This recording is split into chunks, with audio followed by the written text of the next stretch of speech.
An effective supply chain transformation effortlessly can drive revenues while minimizing operational risks. Talking Points connects with Ms. Tania Polonnowita, Group Managing Director, IS Holding. Could you highlight the importance of logistics in the present-day business in the terms of business development? Where there is motion, there is the need to manage it. Business that deliver goods need efficient service from the manufacturer supply to the end consumer. It is not simple anymore because the manufacturers, suppliers could be in two different locations, 1,000 miles apart across the world. So we have to have a multimodal transportation methods to make sure that we bring the right connectivity. The business then challenged with the safe delivery at a very competitive pricing. It means there is a dire need to coordinate with multiple stakeholders, service providers. This is where the logistician comes in, right? The connectivity to the market is one of the key tools for competitiveness for products. Therefore, the efficient logistics in the supply chain is essential, because no point of manufacturing anything on time and having the competitive price and the best product in the market if you can't bring the product safely into the marketplace at the right time for consumer to use it. So it's very important role. I mean, you realized it pre-COVID, logisticians were not given the due place in the supply chain. We were like the bottom end, of course. But during the pandemic, everyone realized that without logisticians, that nothing would have moved. Like, for example, the medicine and putting the health risk. Still, logisticians played a vital role during the pandemic, and it will continue. It will continue. Normal day, we take a lot of challenges in servicing our customers, manufacturers, the suppliers, and to make sure consumer gets the product at the right price and at the right time. You've been in the industry for a long period of time. So how could you retain this reliability? What is the best strategy? See, we are in the service industry. Like in any service industry, reliability comes having the right resources, right? You have to start thinking out of box, right? Because you have to be creative, you have to be innovative, right? The world is changing. Change is inevitable. The same for our industry. So for us to bring that reliability, long years ago, reliability was just delivering goods from point A to point C. But today it has changed, right? Because today the consumer wants everything like within seconds, right? Especially the younger generation. The products they need very, very quickly. They're used to that more so sort of like a online e-commerce and so on and so forth. So today I think what is important is to train having the right resources, and also making sure that we train our staff, our teams to face with the change and face the challenges that comes forth with the new thinking. And obviously if you have that knowledge and if you understand what's happening and the requirement of the consumer, the reliability comes automatically, because you work towards it. You work towards delivering the reliable, safe and reliable service at right, or giving a competitive pricing to your customers. So what sort of hurdles are slowing down the progress of the supply chain industry in your perspective, especially in our island nation? Inconsistent policies, draconian laws and regulations like the old custom ordinance, unnecessary red tapes and bureaucracy. I'm not going into details because these are understood and we all know about these things. And manual old systems that's very time consuming, and to the process study and to bring forth the new systems will be very costly, right? And also we have to understand that any industry to move forward, you need to have a national policy, right? And also a strategy that shouldn't change or shouldn't be linked to any change of government. It should be a national policy which will roll out so that industries can grow. We also need to have openness of the market for investors to look at very favorably to invest in our market, by saying that we should not forget the local businesses, the young entrepreneurs coming up.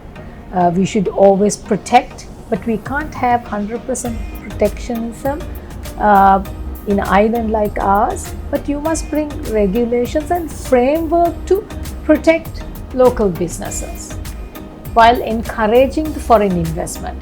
So there should be a broader framework that needs to come into to the industry. Of course, that comes with the national policies and strategies. To what extent we want to grow the logistics in Sri Lanka. We are talking about hub concept, right?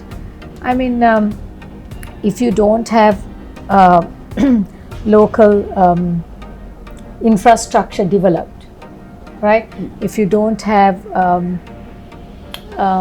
friendly, not friendly regulation, but steady policies, right? We are not going to get foreign investors to come and invest large sums of money to develop businesses in Sri Lanka. Are there any associations or private industry-based companies that is making a genuine effort to maybe amend the red tapes and then go forward, because this is a challenging industry? Of course, we have Sri Lanka Sri Lanka Logistics and Freight Forwarders Association, which is the apex body of the industry. I chaired a few years ago, and we work pretty closely with the government bodies and institutions that are looking at creating these national policies. But it's a very, very slow progress. More so because a lot of things, I mean, it's common to this part of the world, is connected with the politics. You know, we have a constant change of ministers, constant change of secretaries. So things are very slow, but I must tell you that it's progressing. I'm very optimistic, and I think it will take a little bit time, but I feel that we are on the right path, and we are not far away from achieving what we need to achieve. So it is somewhat a promising industry in time to come with more benefits in abundance. Yes, because especially if you are looking at creating a hub out of Sri Lanka, and I think that the current president is quite vocal about it, and His Excellency has spoken about it, creating this hub, Sri Lanka as a hub. So I think I feel we are on the right path. And we have all the resources freely available also to be a hub, isn't it? More so of the human resources. If you look at this part of the world, the logistic companies are headed by Sri Lankans. So we have a huge amount of talented resources which are, I mean, being used by other countries, right? And we should actually focus on retaining them and making use of this talent to achieve what we want to achieve and create Sri Lanka probably one of the best hubs in this part of the world. Just want to make an inquiry. How do you see the engagement of the youth getting into this industry as entrepreneurs? When we got into the industry, it was not by choice, it was by chance. Because it was not very well known at that time. When you say primarily, it was known as freight forwarding and the core business of core business, and it was most seen as somebody going to the airport and port and moving goods from one end to the other. But today the things have evolved so much, and there's so much of solutions that have come into the industry. Automation has happened. It's an amazing place to be, right? You get to meet people, you get to travel, you get to go and see, meet brands, large brands, known brands across the world, how the supply chains of those brands work. So it's a fantastic place to be in. But the thing is, you need to actually bring the logistic into our curriculum. That's where you interest the youth to look at logistic industry favorably, because you from O-level afterward, students then start, or parents start to think, oh, I want my child to do this, then or a child will think, this is the industry I want, this is the job that I want to do, right? But if they don't have knowledge in a secondary education, then they will not think about logistics, right? So I think for us to bring interest in youth to look at logistics as a possible career, which is an excellent career if you excel, if you want to excel. I think we need to bring this at least at university level, or in my opinion, we should look at it from A level onwards. If not, at least at university level, we must bring this into curriculum. Insights should be shared to look at the big picture, isn't it? Completely. There's great opportunities, not just in Sri Lanka. I mean, if you have opportunities elsewhere in the world. This is a global trade, isn't it? Global trade, and also you have opportunity not just in. It's a part of supply chain, right? So you have great opportunities in supply chain to excel, and it's a global trade. You can go to anywhere and become a logistician. Simple as that. Once and you know the techniques. Yes. So how do you say the logistical considerations when it comes to a play in a strategic role in business? Tell us more about the opportunities in the terms of growth in this industry if strategized well. See, as I mentioned earlier, in manufacturing or manufacturing business, or even let's look at pure import and export business. You need to have the right service provider who will bring the right solution and strategy to export or import your goods on time and safely at a competitive price. Today, everyone wants everything on a click of a button. That means you need to have automation. Bring forth.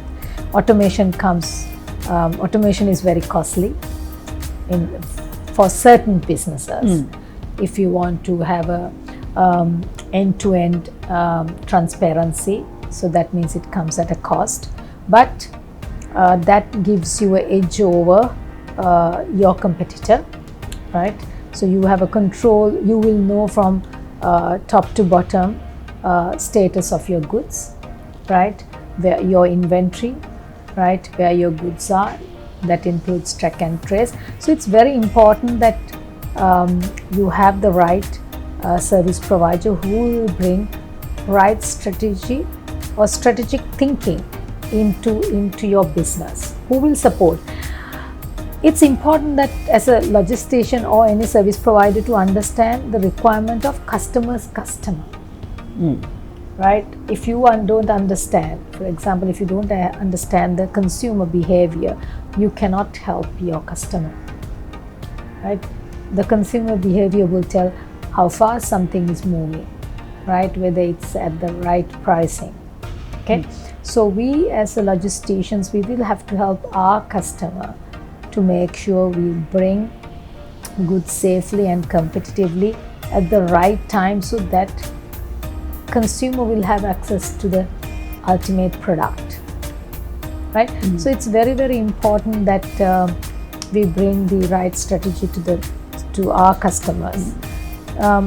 We must not forget we have huge competition from Singapore and Dubai. So whatever we do in Sri Lanka, we have a huge competition. So more so, we have to look at, we work very competitively and aggressively to make sure that Sri Lanka is being looked at a better hub and a better place for the customers looking to use hub concept out of this part of the world. How do you see the industry getting more into a digital platform? Have we embraced that technological approach, or are we slightly still laid back? If you look at in terms of each individual organizations, I would say 99% of us are automated. We are completely automated. In terms of connectivity with the other stakeholders, like government institutes, banks and customs and port, I think it's a semi-automated, but it's progressing. It's better than before. So this is slowing the process, isn't it? It's a process is little slow, but it's better than before. Compared to the global way, this is... Global way, we are far behind. So there are many, many avenues to look at. Many avenues to look at. And then we have to have this automation. See, firstly, we have to stop these people running to port and the airport. You should be sitting in the office. If you look at European countries, if you look at countries within the region, I mean, you can sit in office and you can clear your goods. Relax, it'll arrive. You should get into that kind of thinking level, isn't it? So we have to have that kind of a system, and that will also stop a lot of corruption and unwanted human interaction. Let's put it like that, right? A better phrase. Better phrase. And so I think we have to move towards that. But of course, certain things, getting approvals and having the right policy to implement it takes a little bit of time, but it's moving forward. I think it's on the right track. Let's be positive. Let's be positive. Let's settle down with our very final question. That is, the logistics certainly does spell the difference between success and failure in business. How can this be manipulated when a fiasco is noticed? See, one can be the best manufacturer of product which is unique or most competitive in its cost. If it is not marketed through the right channels and delivered to the consumer, I think on time, it's no-brainer that it would flop. So therefore, the availability of product at the right price, at the right time, at the right place, safely, it's so important. So that's my take on it. And that would be it. That would be it. It has been a very interesting conversation because we were looking at the many nitty-gritty areas and also certain policies which is slowing down the entire process in logistics. And we were in conversation with Tania Polonnowita, Group Managing Director for IAS Holdings. Thank you so much for connecting with Talking Point. Thank you very much, and it's my pleasure.